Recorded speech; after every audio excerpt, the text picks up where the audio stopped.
hemos anunciado, tenemos en línea al psicólogo Diego Tripelli. Hola Diego, ¿qué tal? ¿Cómo estás?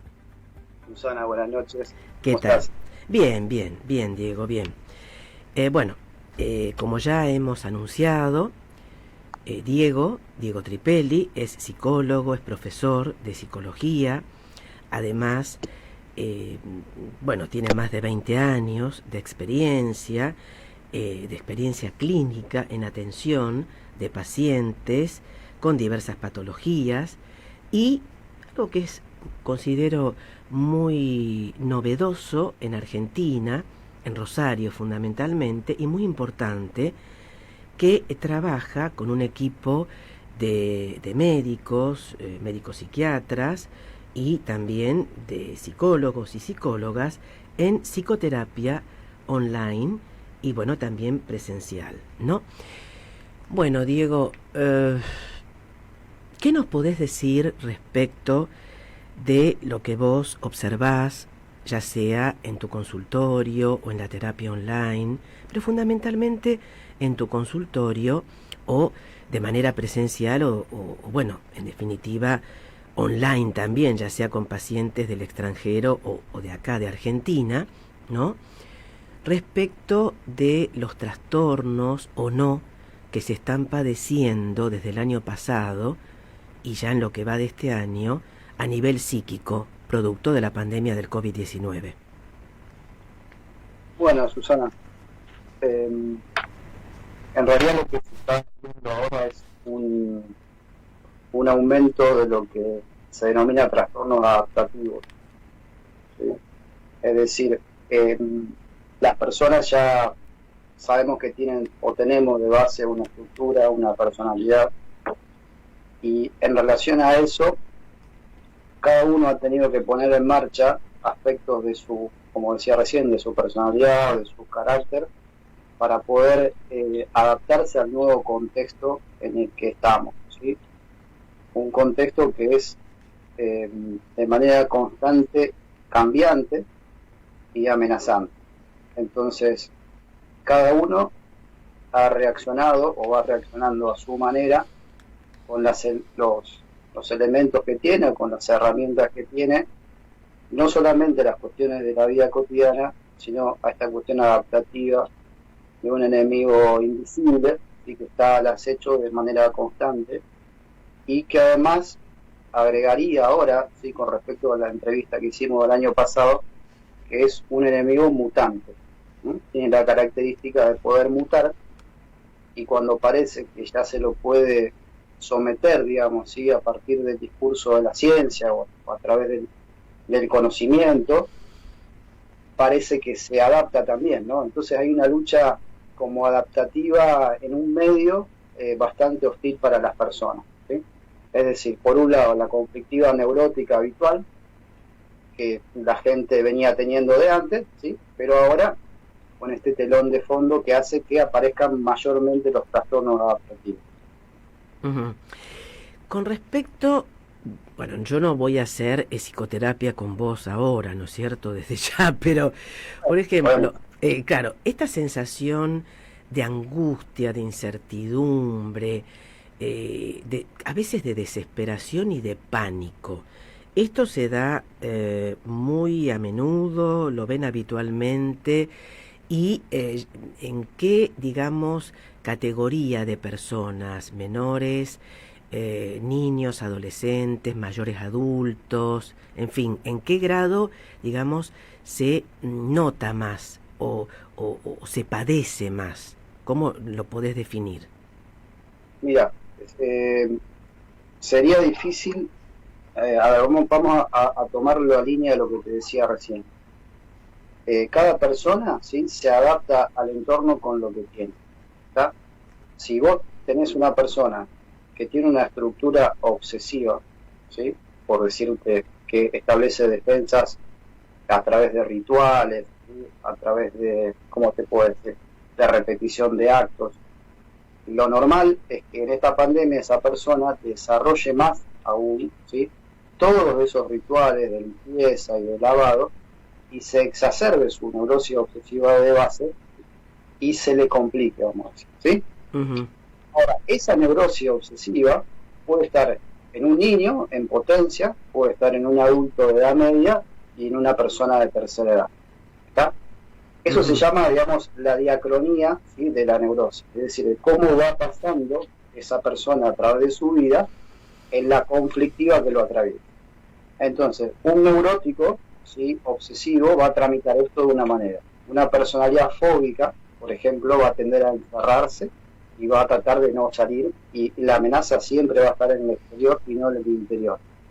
Ahora, existen después estructuras, ¿sí?, más complejas, ¿sí?, que son estructuras más, lo que se denomina la psicosis, ¿sí?, que también se pueden desencadenar en contextos como el encierro, ¿sí?, con una amenaza exterior, porque exacerban, por ejemplo, su paranoia, ¿sí?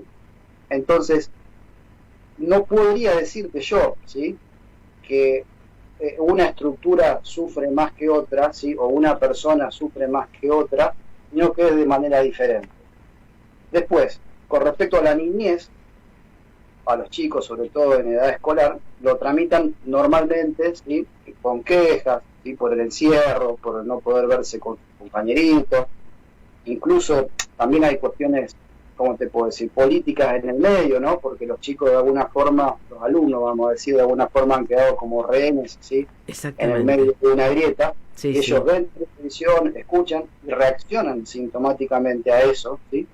Entonces, con relación a los niños, tendríamos que hacer un análisis, ¿sí?, atravesado por la escuela y la institucional.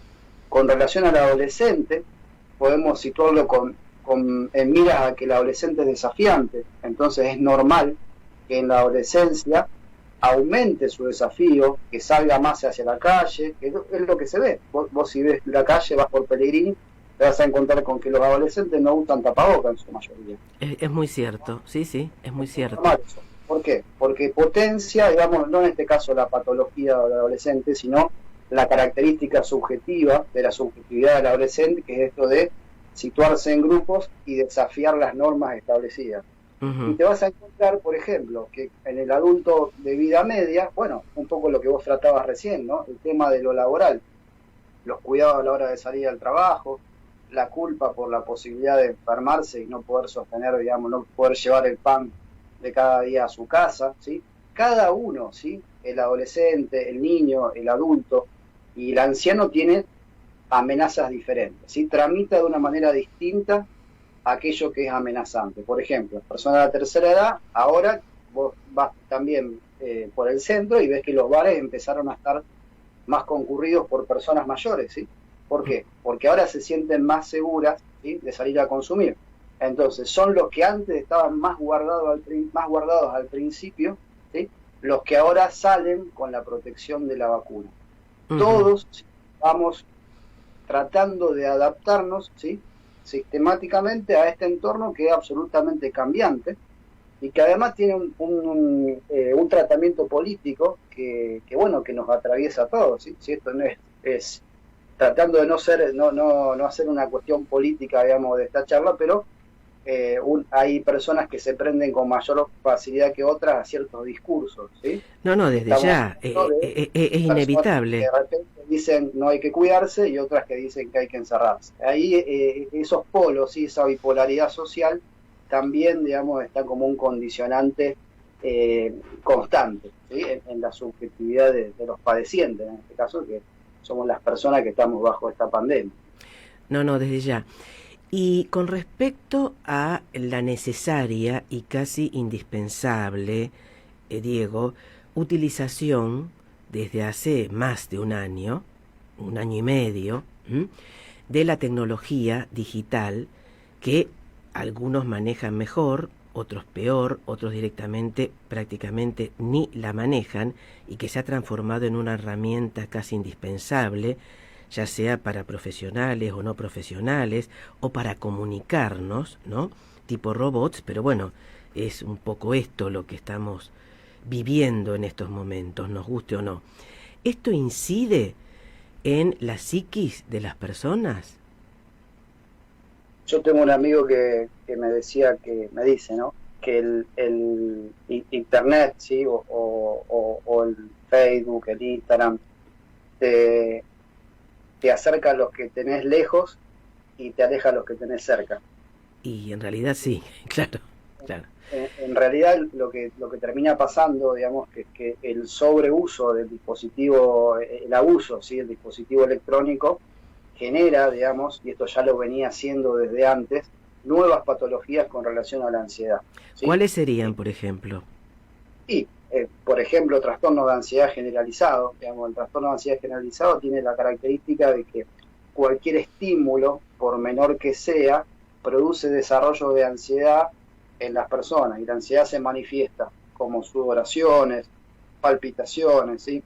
Ujú, Que en su extremo absoluto es la conocida crisis de pánico, ¿verdad? ujú, Entonces, esto de desesperar, ¿sí? Esto de no poder esperar, ¿sí? A ingresar al link, ¿sí? A conectarse con el otro, lo que genera es que el cerebro, la mente se acostumbra, ¿sí? A procesar los estímulos a ese ritmo. Y en realidad la vida no va al mismo ritmo que lo que va una secuencia de varias ventanas abiertas, ¿sí? En el Instagram, en el Facebook, ¿sí? En el ujú, Twitter. La vida, ¿sí? El cambio, ¿sí? Los cambios vitales se producen a otro ritmo, ¿sí? Y a su ujú, vez el inconsciente, por supuesto, tiene una temporalidad que es muy distinta. Entonces, tecnológicamente, ¿sí? El abuso de la tecnología genera, digamos, obra en detrimento de nuestra capacidad de procesar estímulos, porque nos adaptamos a procesarlos más rápido, ¿sí? ujú, Pero muchas veces las respuestas no nos llegan tan rápido. Entonces desesperamos, y cuando desesperamos aparecen los desarrollos de ansiedad y que a nivel físico se manifiestan como yo te decía recién, ¿no? ujú, Palpitaciones, sudoraciones, mareos, ¿sí? Sensación de estar de morir, ¿sí? Peligro, un peligro excesivo. ujú. Ahora, eso fue el uso negativo. Después, el uso positivo es, por ejemplo, el que nosotros tenemos ahora. Nosotros podemos estar charlando. Yo tengo pacientes que atiendo y tengo pacientes que están en Holanda, pacientes que están en Japón, pacientes que están en Bolivia, y la verdad que la tecnología para eso es excelente, ¿sí? Porque uno puede lograr cuando la conexión es buena, que es con lo que uno tiene que renegar habitualmente con el Sí, Wi-Fi. coincido, coincido, sí. Cuando la conexión es buena, uno construye un lazo empático, ¿sí? Con el paciente que lo podés sostener a la distancia y a lo largo del tiempo. Eso es sumamente positivo. Por eso yo pienso que la psicoterapia online es una de las grandes adaptaciones, ¿sí? Que se han producido por esta pandemia y llegó para quedarse. Ujú. Eso va a ser así. Yo tengo más de la mitad de mis pacientes pasados hoy a terapia online y eran personas que eran sumamente resistentes. Pero bueno, Ujú, forma parte de la adaptación que hemos podido hacer todos. claro. Es decir, variantes en la manera de conducirnos profesionalmente y creo que ha ocurrido en la mayoría de las profesiones, ¿no? Por ejemplo, abogacía también es otro caso. Bueno, en el caso vos ya lo estás, digamos, estableciendo muy claramente, ¿no es cierto? Y considero que es un avance. Diego, ya para ir finalizando, ¿te parece que después de que alguna vez, si finaliza o finalizará esta pandemia, van a quedar secuelas permanentes en la psiquis de todas las personas, ya sea cualquiera su edad o no? Yo creo que sí. Ujú. ¿Cómo Yo creo que sí. cuáles? ¿Cuáles serían? Mira, yo me he encontrado a ver, ¿cómo te puedo decir? Eh, Cuando las cosas suceden, ¿sí? Cuando tienen un efecto traumático, el aparato psíquico tiene que hacer un trabajo para elaborar, ¿sí? Después de que se recompone y que elabora, el aparato psíquico siempre queda con cicatrices, vamos a decirlo así, ¿sí? Esas cicatrices son las experiencias vividas que tenemos. Y uno nunca vuelve a ser el mismo después de una cierta experiencia que tuvo. ¿Está? Podemos considerar que esos son aprendizajes, y los aprendizajes son una secuela, vamos a decir, positiva de haber tramitado la realidad, digamos adaptación. Entonces, si vos te adaptaste, ¿sí? A una situación y llegaste a un nivel, es muy difícil desaprender, ¿sí?